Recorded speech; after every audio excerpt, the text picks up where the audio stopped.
Hello YouTube, this is a Sim Basketball Operator bringing NBA 2K14 Nuggets Association commentary, and this is episode 24, and we'll be going into game 9 of the season 3 in this association. And it's been a while since my last video, which was opening day against the Phoenix Suns, and mainly it's because of finals coming to the end of the school year, and was just really worn down by the difficulty and then the amount. So this is kind of like, this intro is more like a little apology for not posting and for not really being active on the YouTube in the YouTube community. And however, I will be continuing this series. I will be finishing it.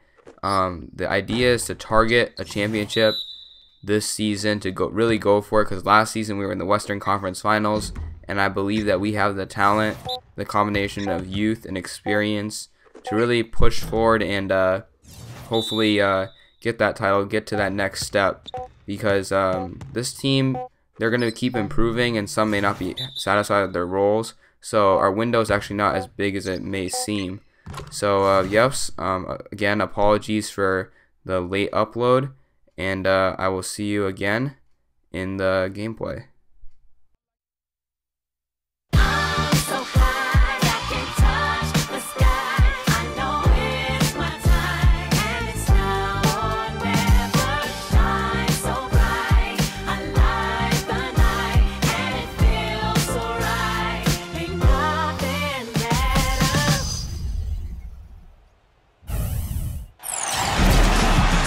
The crowd is assembled at the Air Canada Centre, looking for a Raptors victory here in Toronto. And we've got it live right here on 2K Sports. A quick check now for starting lineups for both teams. Someone will be keeping an eye on Ty Lawson.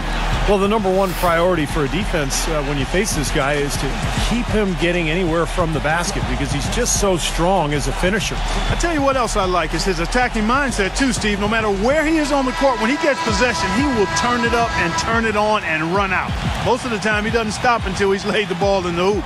The Nuggets will kick off their road trip right here. This is a determined team right now, and they've gone 7-1 in what's been a terrific start to the season.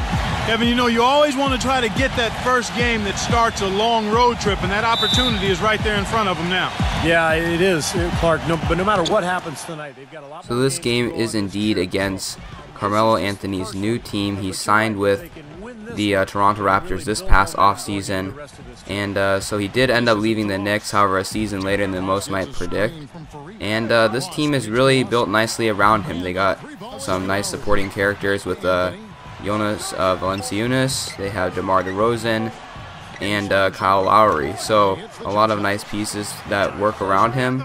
They play off him pretty nicely, and especially with DeMar DeRozan's slashing ability is put on display right there with the athleticism. Kyle Lowry's point guard skills, which really came on in real life, and then the development of Jonas Valanciunas as a top flight center, and he gave me a lot of problems in this game. One thing I do notice about this team though is that they are a little bit inconsistent with their shots, and are really trying to take advantage in this game. As you can see here, the ball movement is on full display right here, answering a Kyle Lowry 3 with a Gallinari 3 in the corner. But Valanciunas, again, look at the positioning on the offensive rebound. And one team that the Nuggets, my team, does struggle with is preventing dribble penetration. Mainly it's because of poor on-ball defense by the user, and a little bit on the behalf of my point guards not being able to keep up with some of their matchups. When there's a quick guy that can get to the rim pretty easily. And however, we're holding our own against Lowry in this game, but both teams are doing a pretty good job moving the ball. Nice pass from Dwight Bikes to Amir Johnson right there. And then here we go, high-low, Fareed to Embiid for the slam dunk. Really nice to see that right there. Some of that high-low passing that was introduced to me by the San Antonio Spurs in real life. Shouts out to them again for winning the championship. I know it's kind of old news, but it's been a while since my last commentary. Nate Robinson, a former Denver Nugget, putting on a show right there, pulling up for the mid-range jumper, and then Carmelo Anthony moving off screens and knocking down the 3. I did place Kenneth Faried on him because frankly Gallinari can't hold him at all, whether it's in the post or in the perimeter. And then Carmelo Anthony there actually playing some defense, blocking Kenneth Faried's somewhat weak attempt at the rim. And then Valanciunas is finishing it in transition on the other end. So it's a 1-point game, close game all around. I take a three, Corey Joseph miss it, but Joel Embiid's there, and he gets the difficult, crazy difficult and one right there. Not sure how he managed to throw that up and in, but I'll take it. And our lead's up to 6. And great defense on that possession. Going up to Terrence Ross, finding Ty Lawson, attacking Carmelo, pull-up jumper, very good look right there, missing it, but again, look at the offensive rebounding on display with Kenneth Faried finishing the and one. But my rookie, Zach LaVine, turning it over, and then going ahead up to DeMar DeRozan on the other end for the 2, and that's going to cut the lead down to 7. And then to end the first half, I kind of ran out of time right there, had to throw up some crap with Terrence Ross, and so it will stay a 7-point game. Going into the second half, the score is Denver Nuggets 50, Toronto Raptors 43, and I'll be back after the break. And now, brought to you by Sprint. And now let's dive right into the halftime report on 2K Sports. So if you can tell from the halftime report, we're holding them down pretty well, 42% from the field and 43 points.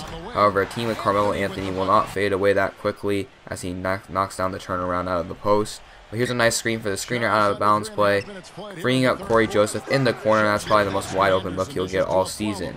And here's Ryan Anderson, a very good look at the 3, a little bit off in the release, causes the miss. And here's DeMar DeRozan taking it down the court. And for some reason, no one wants to pick him up, and he's going to take it straight down the lane for the and one. Nice finish from DeMar DeRozan. And also from the halftime report, which I forgot to mention earlier, is that both teams are off to really strong starts. We're off to a 7-1 start, and the Raptors respectively are off to an 8-1 start. So potentially this may be a finals matchup if both teams can get there. Again, it's very early in the season, and we will see. Here's Zach LaVine though, showing some nice range, coming around the double screen. But however, here's some poor defense by me on the other end. Landry Fields finishing that, and it's mainly because of my relatively poor on-ball defense, which is in the turnovers again. Look at Kyle Lowry taking this one across for the easy layup. But it's mainly those factors which resulted in this game being relatively closer than it probably should have been. The pick and roll is working nicely for us, as well as some of our main offensive sets right here. Here's a nice pin down for Ty Lawson. Lawson's going to come off the wing, wide open, knocks down the 3. But the Raptors did a nice job of trying to stay in it, forcing turnovers, and really playing nice sound basketball. And here's a nice back screen for the alley-oop. DeMar DeRozan getting freed up right there and using that great athleticism to rise above the defense.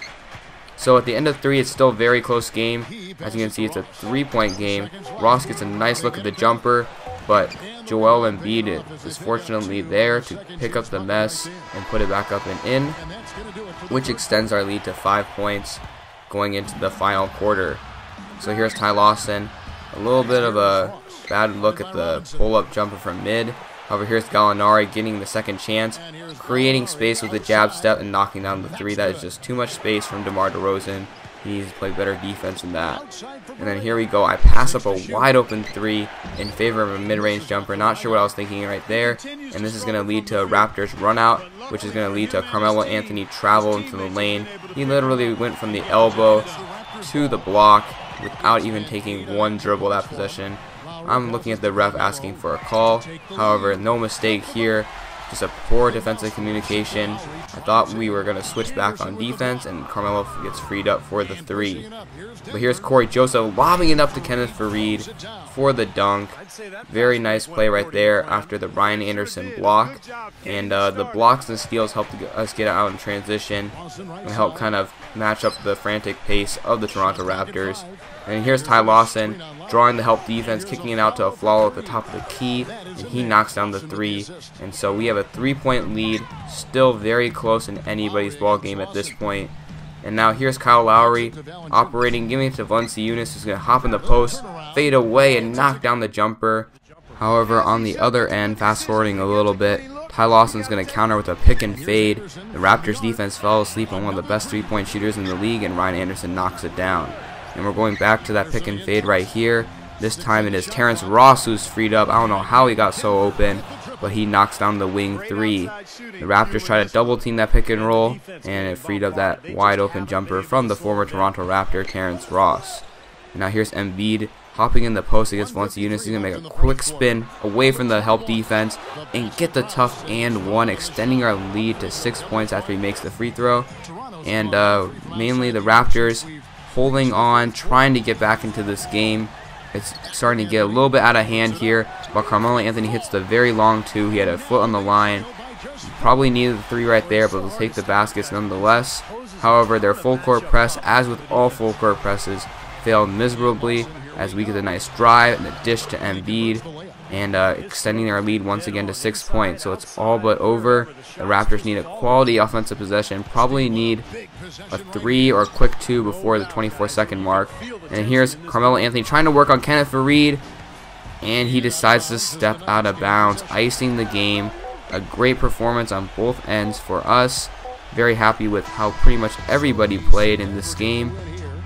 A little bit concerned by Zach LaVine. He actually led the team in turnovers despite playing only like 15 minutes a game. And that's something that I have to work on with my young player. But fortunately for us and for the state of the franchise is that we have a lot of veterans who can step up and kind of provide a mentorship for Zach LaVine, who, as in real life, has one of the highest potentials of all young players due to his athleticism and already good three-point shooting ability. So Gallinari is the player of the game. Meanwhile, for the Raptors, Carmelo led them with 24, Valanciunas with a very dominant performance of 21 and 13, DeMar DeRozan with 17 and 7. However, it was Kyle Lowry who killed him with a 4 of 16 shooting performance and 7 turnovers. And that was kind of the main difference in this game, was the ability, was the point guard play from both teams. Gallinari led us with 22 and 8, Embiid with 17 and 12, Faried with also 12 rebounds in addition to 14 points. Ty Lawson had 13 and 9. Not the greatest shooting performance from him either, but he kept the turnovers down, and he's able to run this offense pretty smoothly. Corey Joseph also chipped in 4 assists. Love him as a backup point guard. He doesn't do that great in the simulation, but when it comes to gameplay, I love using him at that backup point guard role, and he does a great job of it as always. And like I said earlier, Zach LaVine led us in turnovers somehow, but that's to be expected from a young player. He actually only played 10 minutes, but he's a little bit out of control. But going forward, I hope to harness him in and make him a very quality player and potentially a star for this franchise. So looking at the team stats, 102-94 victory. We were actually below them in field goal percentage, but it was our threes that kept us in the game. And so, yep, this is the Sim Basketball Operator. Again, apologies for the late upload. I'll try to pump these out a little bit faster in the future. And I hope to see you guys all in the next video. Thanks.